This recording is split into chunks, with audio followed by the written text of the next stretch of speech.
This video is about topic 7.7, inverse trigonometric function. When you start to learn arc sine and arc cos, then you fall down from the bicycle. That's because it's indeed a little bit more difficult to understand the content of the inverse trigonometric function. You are required to really understand the trigonometric function very, very well. For example, how many trigonometric functions are there? There are 6 of them. You have cos, you have sine, you have tangent, then you have cosecant, you have secant, and you have cotangent. And you have to understand and know at the fingertips what are the periods for all these functions, what are their range and domains, and what is the shape that looks like. And then you have to know, say, the specific value of the function at some value, say pi over 3, pi over 4, pi over 6, pi equals to 0, and etc. So these are the mandatory requirements before you can understand the inverse trigonometric function. If your trigonometric function is like very bad, like you don't really understand them, then it would be very, very difficult for you to understand the trigonometric function. On top of that, before we begin to talk about what is the inverse trigonometric function, you have to also understand the idea of inverse function. Right? Inverse function has been mentioned earlier on. You can only apply the inverse function if the function is 1, 1. If the function is not 1, 1, then you cannot define an inverse to them.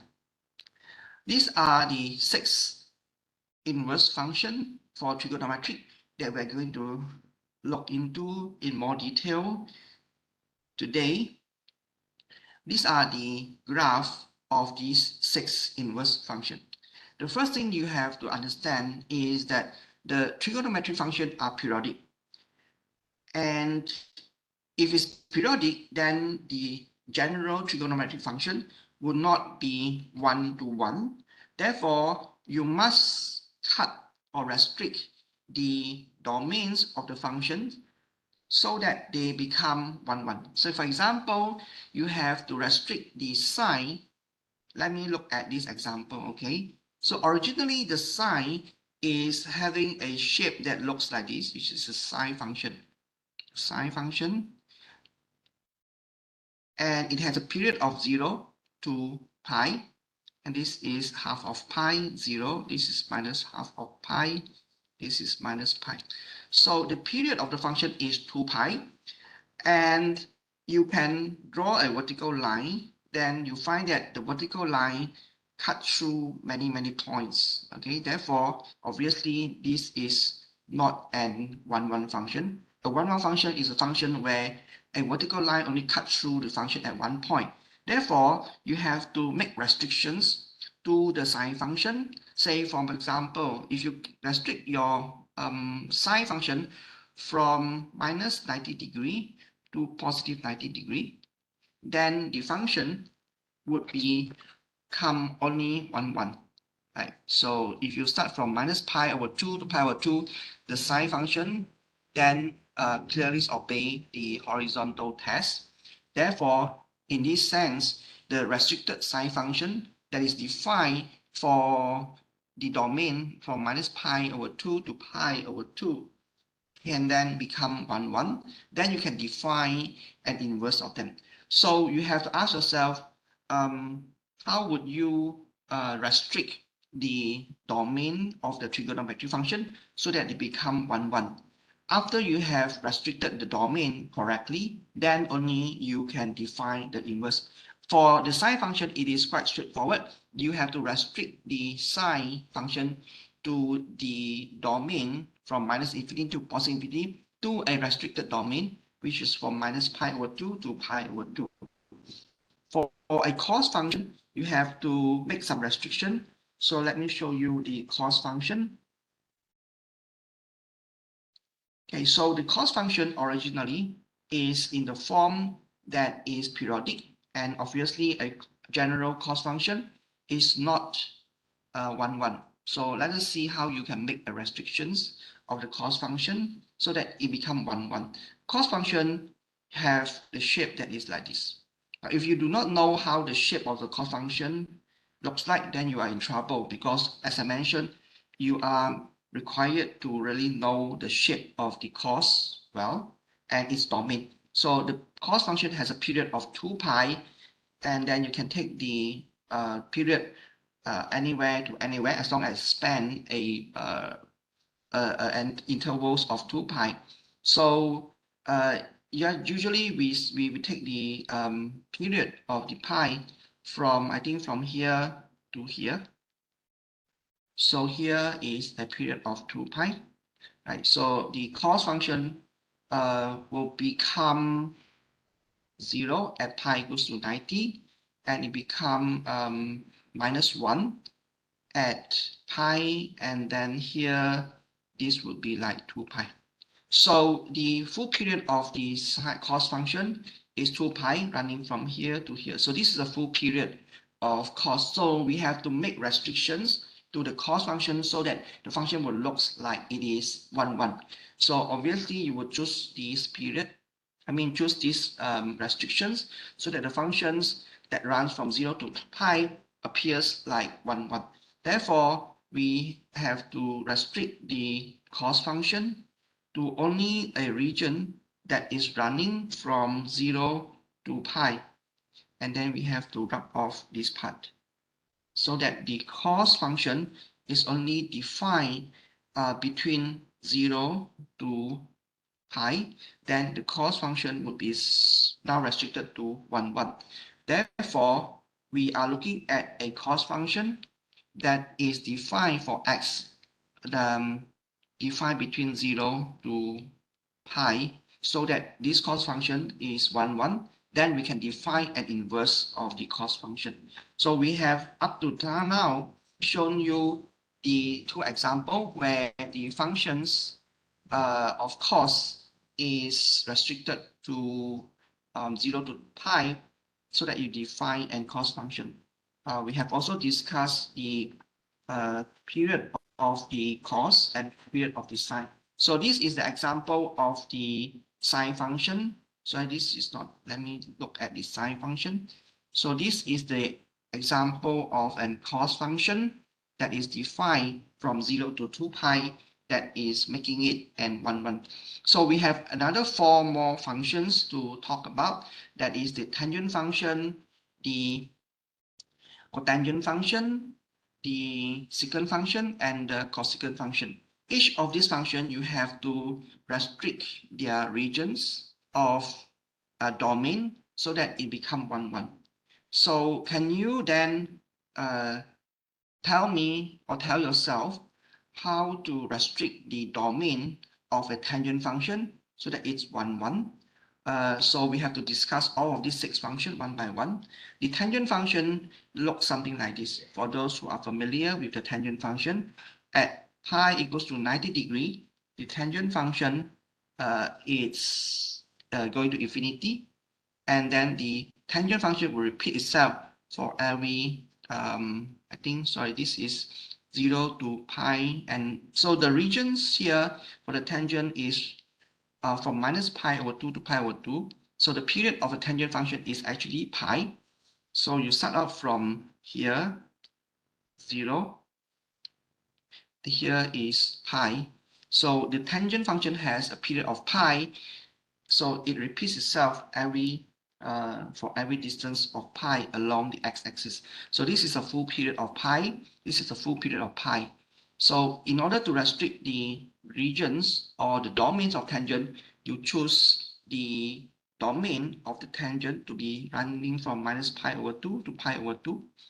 Then you just ignore the rest of the region of the pi, so that now your tangent function defined from minus pi over pi, from minus pi over 2 to pi over 2, is now a function of 1, 1. So that is the domain restrictions for the tangent function. Now there are 3 more functions to be discussed. That is the cotangent and tangent. Okay, so for the cotangent function, the shape of a cotangent function is kind of complicated. you can actually plot the cotangent function very easily using either Wolfram either using Wolfram Alpha or using Mathematica. The cotangent function, you have to restrict the domain to 0 to pi to make the cotangent function 1, 1. For the kind of secant function, you restrict it from 0 to pi, but 0 is not included to make the secant function to be 1, 1. And for cosecant function, you have to restrict it to be minus pi over 2 to pi over 2, etc. So these are the domain where you have to restrict the three function of tangent, secant, and cosecant. Now, up to this point, I hope that you would understand the idea of how to make restrictions to the domains of the trigonometric function so that this trigonometric function become 1, 1. I have already shown you 3 examples of sine, tangent, and cosine, how to choose the range of the x to make this function 1, 1. And I expect you to try to figure out how to construct the restrictions on domain to make the other 3 functions, cotangent, secant, and cosecant, to be 1, 1. Now, we have to first define what you mean by an inverse function for the trigonometric. As I mentioned, there are a total of 6 inverse functions. Each of these functions has a name, say arcsecant, arccos, arctangent, arccotangent, arcsecant, and arccosecant. So if you have a x, slot in the x into the, say, the sine function, you get a y. The inverse function, which is written as the arc of sine, written in this form, is defined in such a way that if you slot in the y into the arc sine function, then you get back x. So the inverse function, such as the arcsine or arccos, is actually an angle. So let me explain a little bit more. Say, for example, you have theta equals to, say, 45 degree. Sine of theta, which is 45 degree, which is 1 over square root of 2. So sine of 45 degree is 1 of square root of 2. You call the y equals to sine as the trigonometric function. If you slot in to the inverse function of arcsine, 1 over square root of 2, then you get theta. Right? So theta, which is the values of the arcsine, is an angle. So when you have an sine function or the trigonometric function, what you get is a number y that is ranging from minus 1 to 1. All the inverse trigonometric function, they are angles. For a trigonometric function, you slot in an angle and you get a number. Whereas for the inverse trigonometric function, you slot in a number and you get an angle. I think that is the correct statements. So once I have mentioned to you what are the restrictions in the domain of the trigonometric function, then I have to let you know how the shape or the graph of an inverse function would look like. The idea of the inverse function can be easily applied to construct the shape of the inverse function. So for example, if we are looking at the definition of the arcsine, an arcsine is a number that is ranging from pi over 2 to pi over 2, for which sine of y equals to x.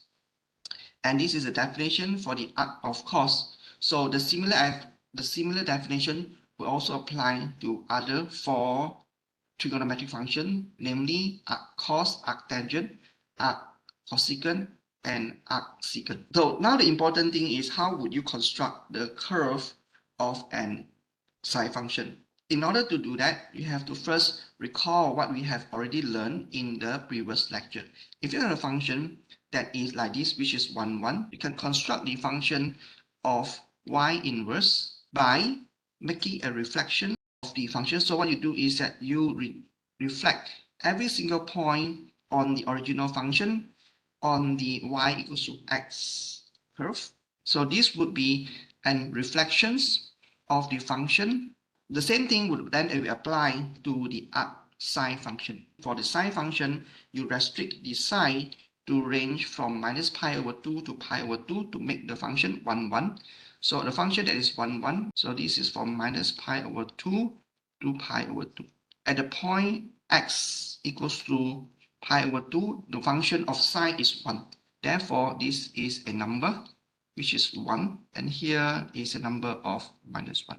Now, when you write down the shape of the sine function like this, you have to understand very clearly the properties of sine function, right? At this endpoint, when x is 90 minus 90 degree, the values is minus 1 and 1 respectively, and they go to the center, and the shape of sine is like this. This is part of the sine function that looks something like this, okay?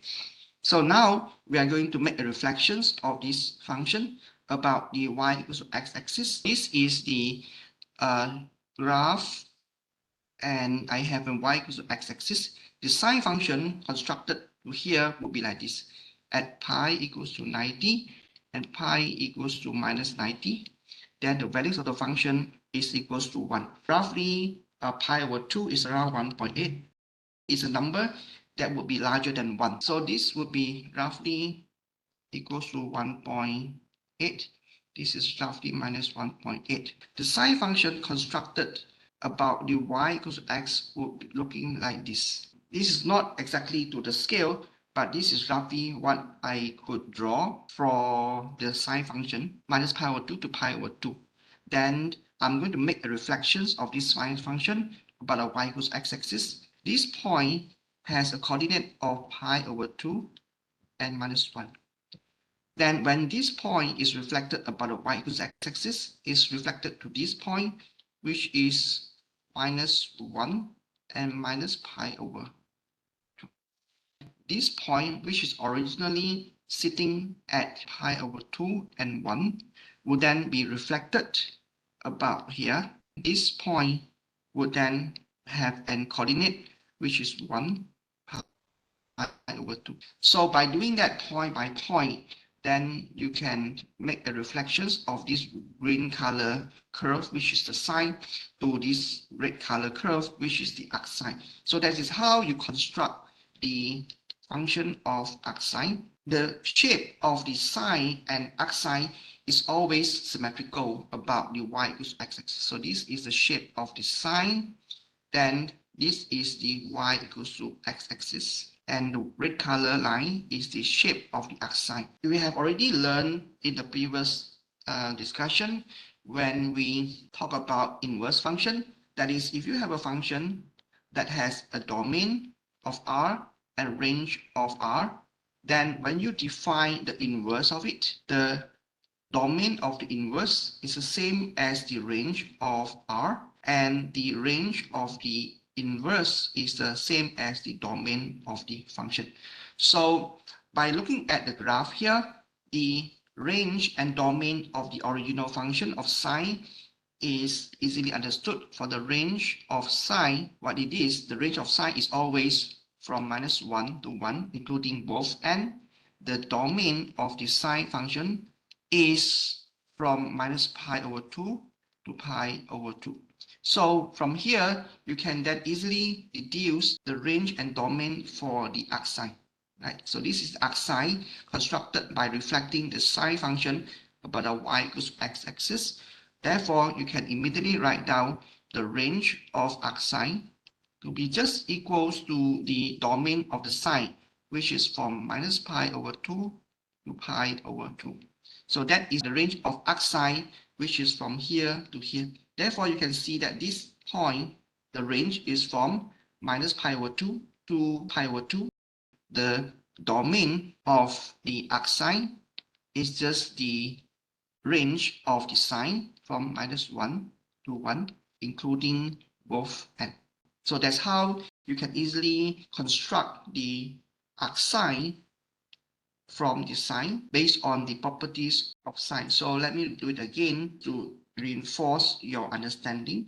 The shape of sine is from minus pi over 2, pi over 2. Arcsine is then this function. This is the principle of constructing the functions of arcsine from the sine function. Now, once you understand the principle of constructing the arcsine from sine, then you can take here construct the curve of arc cos and deduce the dominant range of arc cos, and you can then apply it to other formal trigonometric function. Once you know the principle of constructing the arc of, say, sine function, like what I have discussed in detail here, you could easily translate the techniques and apply it to construct the arc of cosecant, arc of cotangent, arc of tangent, arc of secant. Okay, I want to talk a little bit about the way how you construct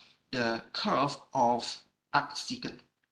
But before I talk about arc secant, I would like to remind you to remember the shape of inverse functions properly. It would be very handy to remember the shape of these arc trigonometric function. I think the shape of the trigonometric is not given in the, but it will be handy if you can remember it. For example, this is how the arc of sine looks like. So this is the shape of sine, right? So it would be best if you can remember, say, the shape of the arc tangent, the shape of the arc cosecant. So this is the shape of arc cosecant, which is obtained by reflecting the cofunction about the y equals x-axis. The shape of the tangent is like this. When you reflect it about the y equals x-axis, you got this. So this is the shape of the arc cotangent. Then the arc cotangent has this shape. When you make a dominant restriction to it, then you reflect it about the y equals x-axis, then this is the shape of the arc cotangent. Then you have this arc cosecant. So originally the arc cosecant, the cosecant is the shape of a graph that looks like this. So when you make a reflections about the y equals x-axis, then you obtain the red color curve, which is the shape of the arc cosecant. Then this is for the shape of arc secant. So here is the curve of the secant. You make a reflection about y equals x-axis, then this is just the reflection of this portion of the graph. Then this is the reflection of this portion of the graph about the y equals x-axis. Therefore, the red color here represents the shape of the arc secant. Now, let us spend a little bit of time to talk about the arc secant. It is a bit confusing for some people, but let us look at this slightly deeper. Now, the shape of an secant is like this. It's expected that you should be able to construct the curve of an secant yourself. If you don't, then you can use Mathematica to generate the shape of an secant. The curve of secant can be actually generated quite well or quite easily from the shape of the curve of cos x, right?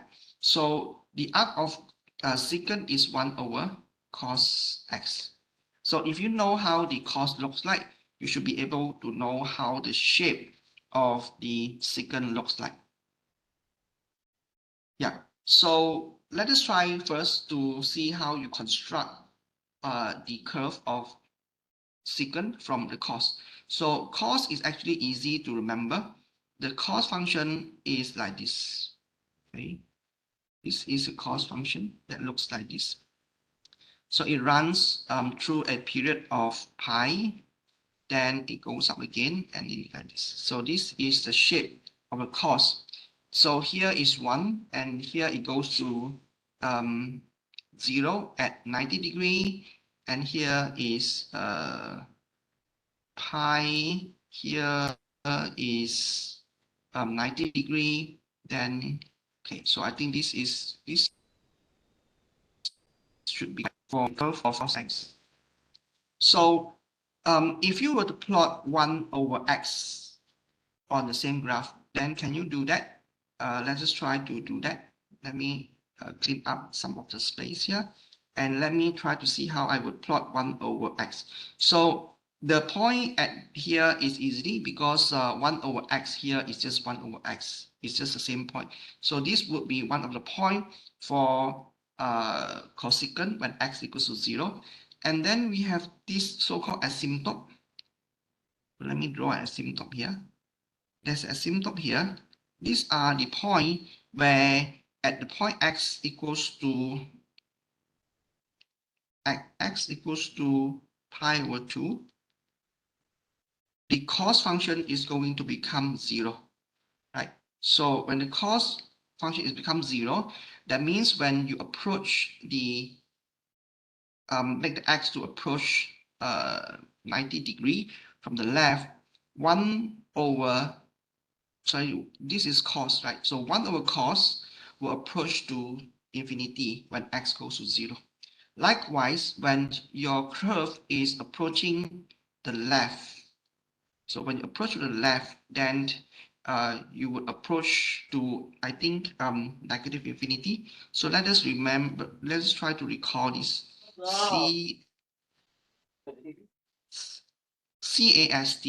So when you make the x to become negative, the sign of cos is positive.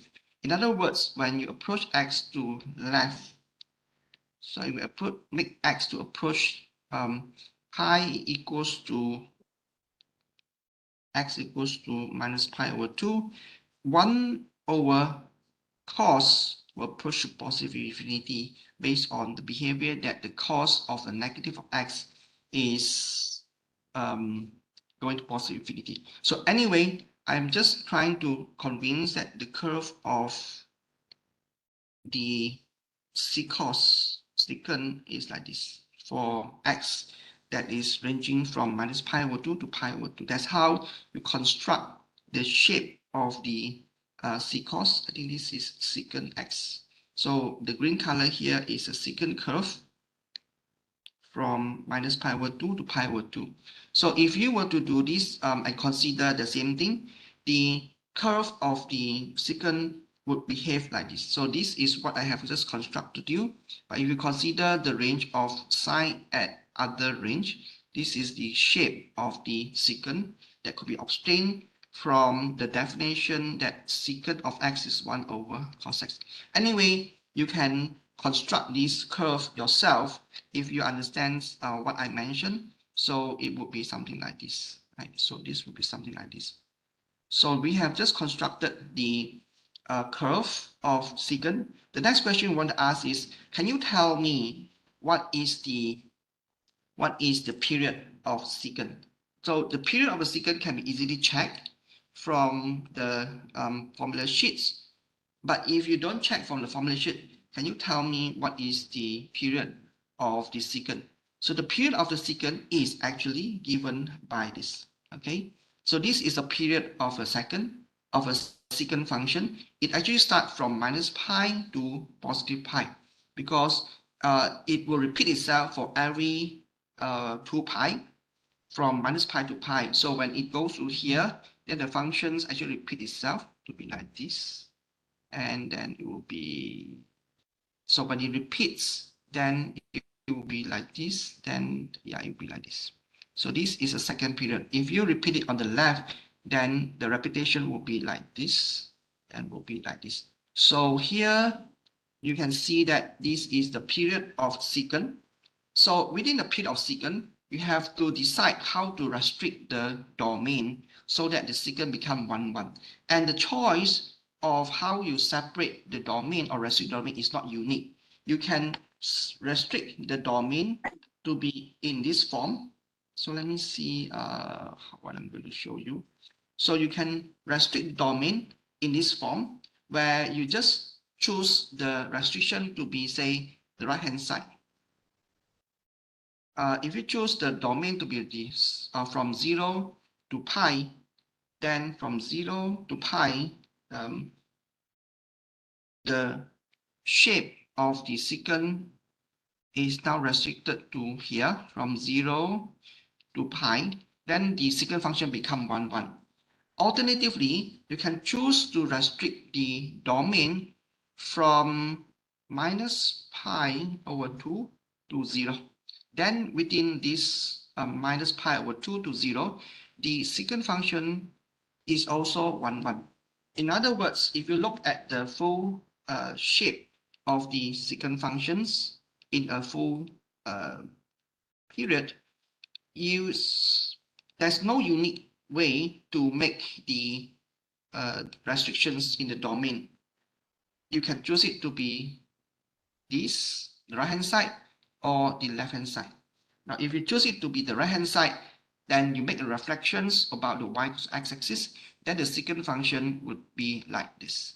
If you choose the restrictions to be on the left hand side of the period, right? So then you choose this to be on this left hand side. Then when you make the reflections, then the reflections of the secant will give you this. So the choice of the arcsecant depends on whether you choose to restrict the domain of secant on the right hand side of x or on the left hand side of x. Conventionally, we choose the cosecant function, the arc of the cosecant function, to be lying on the right hand domain, which is for the x line from here to here, 0 to pi over half, so that the inverse of the secant function behave like this. Okay, so this is just what I want to clarify, because there could be some kind of confusions. The idea here is that the way how you restrict the domain of the secant function into 1, is not unique. So you just have to choose one conventional one. So here we choose the restriction from here to here.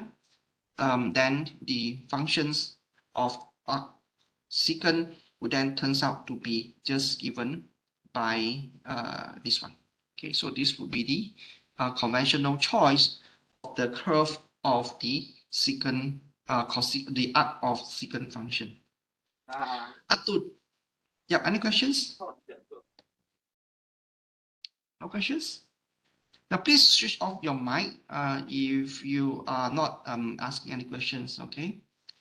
So up to this point, I have just explained to you how you can construct the shape of the inverse trigonometric function.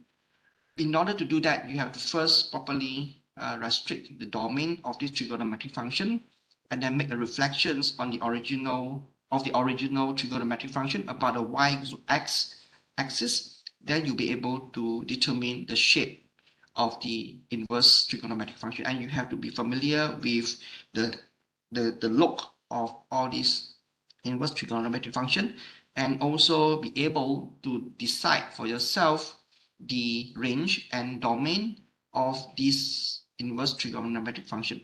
In principle, if you know how to do this for, say, the inverse of sine, then you should be able to reproduce the inverse of other 5 trigonometric functions. Okay, so this is just a meme to tell you that the inverse of a trigonometric function is an angle.